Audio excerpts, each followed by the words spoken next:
तो आज बात करते हैं मुक्त और बद्ध आवेशों की।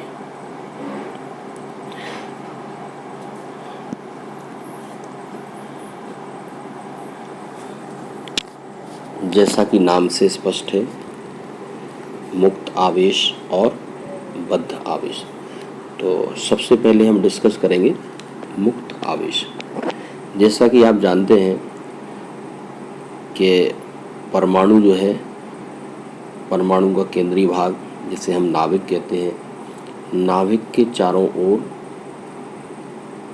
इलेक्ट्रॉन इन कक्षाओं में चक्कर लगाते हैं।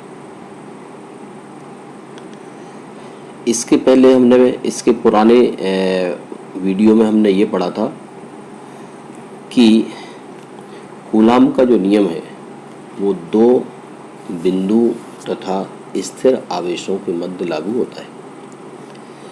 अब यहाँ पर हम कूलाम के नियम का ही थोड़ा सा उपयोग करेंगे, जिसके आधार पर हम ये कह सकते हैं कि मुक्त और बद्ध आवेशों को हम किस तरह से निर्धारित करेंगे। तो ये केंद्रीय भाग जो धनावेशित होता है, ये इलेक्ट्रॉन्स हैं जो इस नाभिक के चारों ओर अपनी जो निर्धारित कक्षाएं हैं उनमें चक्कर लगा रहे हैं। तो इस नाभिक से और इलेक्ट्रॉन के बीच की दूरी है, यानी यहाँ इलेक्ट्रॉन है, ये भी इलेक्ट्रॉन है, ये इलेक्ट्रॉन दर्शाए गए हैं और ये बीच में नाभिक है। नाभिक पर धनावेश है, इलेक्ट्रॉन पर ऋणावेश होता है। दोनों आवेशों के बीच की दूरी जितनी अधिक होगी, विद्युत बल का मान उतना ही कम होता है। जैसा कि हमने कूलम के नियम में देखा था, F = 1/4πε0 Q1 Q2 R²। ये F का मान SI पद्धति में था, जहाँ ε0 जो है वायु या निर्वात की विद्युतशीलता कहलाती है। तो यहाँ हम क्या देख रहे हैं कि F समानुपाती, एक तो Q1 और Q2 पर है। तो यदि हम ये Q1 Q2 के लिए थोड़ी सी देर के लिए यहाँ सिर्फ हम दूरी की बात करें तो दूरी के वर्ग के विपरीत अनुपाती है। तो दूरी जितनी ज़्यादा होगी बल उतना कम होगा। तो यहाँ हम ये देखते हैं कि जो इलेक्ट्रॉन इस नाभिक से जितने अधिक दूरी पर होता है, उसका इस नाभिक के धन आवेश से आकर्षण बल का जो मान है उतना कम होता है। अर्थात जो इलेक्ट्रॉन इस बाह्यतम कक्षा में होगा उसका इस नाभिक के प्रति आकर्षण बल कम, और जो इस नाभिक के पास वाली कक्षा में होगा उसका इस नाभिक के प्रति आकर्षण बल अधिक होता है। तो ये बाह्यतम कक्षा के जो इलेक्ट्रॉन है, कुछ पदार्थ ऐसे जिनमें इन इलेक्ट्रॉनों की इस नाभिक से जो दूरी है वो बहुत अधिक होती है, बाह्यतम कक्षा के इलेक्ट्रॉन थोड़ी सी ऊर्जा पाकर मुक्त हो जाते हैं। अगर हम धातु का उदाहरण लेते हैं तो धातु में ही विचरण करते रहते हैं, परंतु धातु की सतह से वो बाहर नहीं निकलते, पर इस धन आवेश के आकर्षण से मुक्त हो जाते हैं। ऐसे आवेशों को हम मुक्त आवेश कहते हैं। वापस से रिपीट कर रहा हूँ, मुक्त आवेश किन्हें कहेंगे? परमाणु का ये धनावेश जिसे हम नाभिक कहते हैं, नाभिक से इलेक्ट्रॉन के बाह्यतम कक्षा के जो इलेक्ट्रॉन है उनके बीच की दूरी अधिक होने के कारण इस इलेक्ट्रॉन का इस नाभिक के प्रति आकर्षण बहुत कम होता है।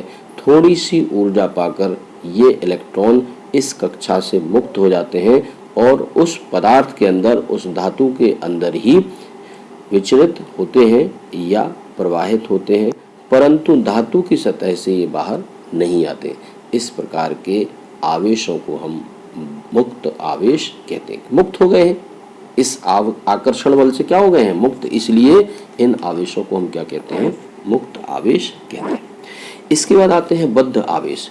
बद्ध आवेश, ये धनावेश, इस धनावेश के पास जो कक्षाएं हैं उन कक्षाओं में चक्कर लगाने वाले इलेक्ट्रॉन जो है उनकी इस नाभिक से दूरी बहुत कम होती है, और दूरी कम होने के कारण ये आकर्षण बल इतना अधिक होता है कि इनको अगर ऊर्जा दे दी जाए तो भी ये बहुत अधिक ऊर्जा के बावजूद भी इस नाभिक के आकर्षण बल से ये मुक्त नहीं होते, बल्कि इस आकर्षण बल से बने रहते हैं, बद्ध रहते हैं।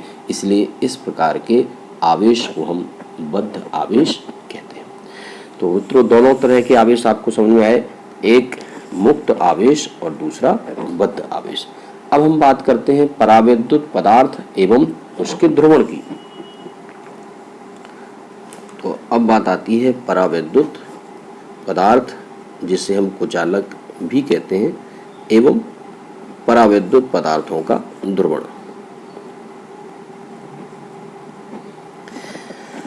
तो सबसे पहले आते हैं परावैद्युत पदार्थ। परावैद्युत पदार्थ वे पदार्थ होते हैं जो विद्युत धारा का चालन नहीं करते, परंतु किसी विद्युत क्षेत्र में यदि इनको रख दिया जाए तो ये विद्युत के प्रवाह को जरूर दर्शाते हैं। इसका तात्पर्य है कि ये जब तक इनको किसी विद्युत क्षेत्र में नहीं रखा जाए तब तक ये अपने विद्युत के प्रभाव का प्रदर्शन नहीं करते हैं। ऐसे पदार्थों को हम परावैद्युत पदार्थ कहते हैं। परावैद्युत पदार्थों को कुचालक पदार्थ भी कहा जाता है। एवोनाइट है, मोम है, कागज है, तेल आदि, ये सब के सब परावैद्युत पदार्थों के उदाहरण हैं। अब परावैद्युत पदार्थ जो है मुख्य रूप से दो प्रकार के होते हैं। तो अब आती है बात परावैद्युत पदार्थों के प्रकार। तो परावैद्युत पदार्थ कितने प्रकार के होते हैं? दो प्रकार के होते हैं। पहला आता है ध्रुवीय परावैद्युत, दूसरा है अध्रुवीय परावैद्युत।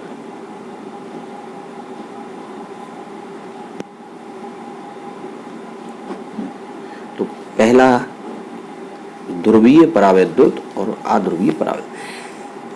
सामान्यतः जितने भी हम भौतिक राशियां पढ़ते हैं या आगे भी पढ़ेंगे, पहले भी आप पढ़ चुके हैं, उनके नाम में ही उसका अर्थ छुपा हुआ होता है। ध्रुवीय यानी ध्रुव, इसका मतलब है कि दो तरह के ध्रुव, धन ध्रुव और ऋण ध्रुव। तो ध्रुवीय परावैद्युत वे पदार्थ होते हैं जिनमें अणुओं के धनावेश और ऋणावेश वितरण के जो केंद्र हैं वो एक ही स्थान पर ना होके अपितु कुछ थोड़ी सी दूरी पर होते हैं। ऐसे पदार्थों को हम ध्रुवीय परावैद्युत कहते हैं। ध्रुवीय परावैद्युत में उदाहरण है HCl है, पानी है, इनके जो अणु हैं वो ध्रुवीय परावैद्युत के उदाहरण है। अब HCl में क्या होता है कि HCl का जो अणु है वो HCl के अणु में हाइड्रोजन और क्लोरीन, तो एक हो गया हाइड्रोजन पॉजिटिव आयन और एक हो गया क्लोरीन नेगेटिव आयन। तो इन दोनों आयनों के बीच कुछ ना कुछ दूरी होती है और ये दूरी बहुत अल्प होती है। इस प्रकार के हम निकाय को, इस प्रकार का जो निकाय है इसको हम क्या कहते हैं? परावैद्युत पदार्थ के लिए एक नई राशि आती है और इस राशि का पहले आप अध्ययन कर चुके हैं, जिसे हम द्विध्रुव आघूर्ण भी कहते हैं या द्विध्रुव कहते हैं। द्विध्रुव मतलब दो ध्रुव। अब द्विध्रुव हम किसे कहेंगे? एक राशि और आ गई यहाँ पे नई कि द्विध्रुव आ गया है। अब द्विध्रुव देखो हम किसको कहते हैं? अगर हमारे पास दो बराबर और विजातीय आवेश हैं और एक दूसरे बहुत कम अल्प दूरी पर, बहुत कम दूरी पर या बहुत ही अल्प दूरी पर अगर वो स्थित है, तो इस प्रकार के निकाय को हम क्या कहते हैं? इस प्रकार के निकाय को हम द्विध्रुव कहते हैं। और इस निकाय की जिस भौतिक राशि से माप की जाती है उसे हम द्विध्रुव आघूर्ण कहते हैं। ठीक है, तो मेरे ख्याल से ये बात आपको समझ में आ गई होगी कि ध्रुवीय परावैद्युत हम किसे कहेंगे? ऐसे परावैद्युत पदार्थ जिनके आवेशों का जो केंद्र है वो एक ही जगह ना हो पर, यानी अगर होता इस तरह का कि ये केंद्र यही तो है हाइड्रोजन का केंद्र और यहीं पे है क्लोरीन का केंद्र, तो हम कहते हैं कि ये ध्रुवीय परावैद्युत नहीं है। वो कैसा है? अध्रुवीय। जबकि ऐसा नहीं है। ये क्या है? इनके केंद्र एक दूसरे से परस्पर कुछ न कुछ दूरी पर रहते हैं। तो इस तरह के हम पदार्थों को ध्रुवीय परावैद्युत कहते हैं, जिसके जो उदाहरण है वो है हाइड्रोजन पानी का अणु है और आपके HCl का अणु है। इस तरह के जो पदार्थ है वो ध्रुवीय परावैद्युत के उदाहरण हैं।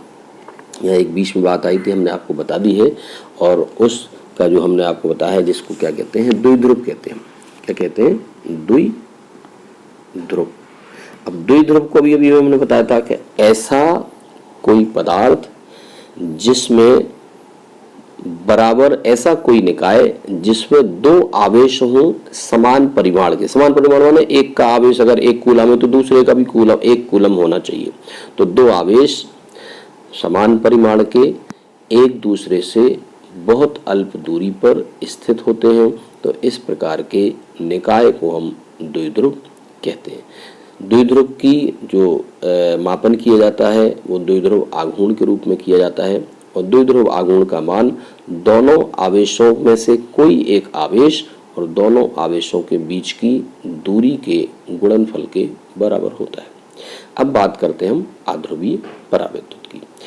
आध्रुवीय जैसा कि नाम से स्पष्ट है, और इसके नाम में क्या कहा गया? आध्रुवी, माने ध्रुव उसमें नहीं रहेंगे। इसका तात्पर्य यह है कि इनके धन आवेश और ऋण आवेश के केंद्र एक ही स्थान पर रहेंगे, यानी एक दूसरे से संपाती रहेंगे और एक दूसरे से दूरी पर नहीं रहेंगे। तो इस प्रकार के पदार्थों को हम आध्रुवीय पदार्थ कहते हैं। जैसे हाइड्रोजन है, कार्बन डाइऑक्साइड है, नाइट्रोजन है, ये सब के सब आध्रुवीय पदार्थों के उदाहरण हैं। तो अब आपको आध्रुवीय पदार्थ समझ में आ गए होंगे, जिनके उदाहरण हाइड्रोजन है, नाइट्रोजन है, कार्बन डाइऑक्साइड है, ऑक्सीजन है, ये सब के सब। यानी कि इसमें जैसे हाइड्रोजन का हम बात करते हैं तो हाइड्रोजन का एक अणु यहाँ है, दूसरा अणु भी यहीं होगा। क्यों? क्योंकि दोनों हाइड्रोजन के अणुओं के जो केंद्र रहेंगे वो एक दूसरे से संपाती होंगे। ठीक इसी प्रकार बाकी में भी रहेगा। तो ऐसे पदार्थों को हम आध्रुवीय पदार्थ कहते हैं। तो मित्रों, इस वीडियो में इतना ही। अगले वीडियो में हम चर्चा करेंगे और चालक की धारिता की।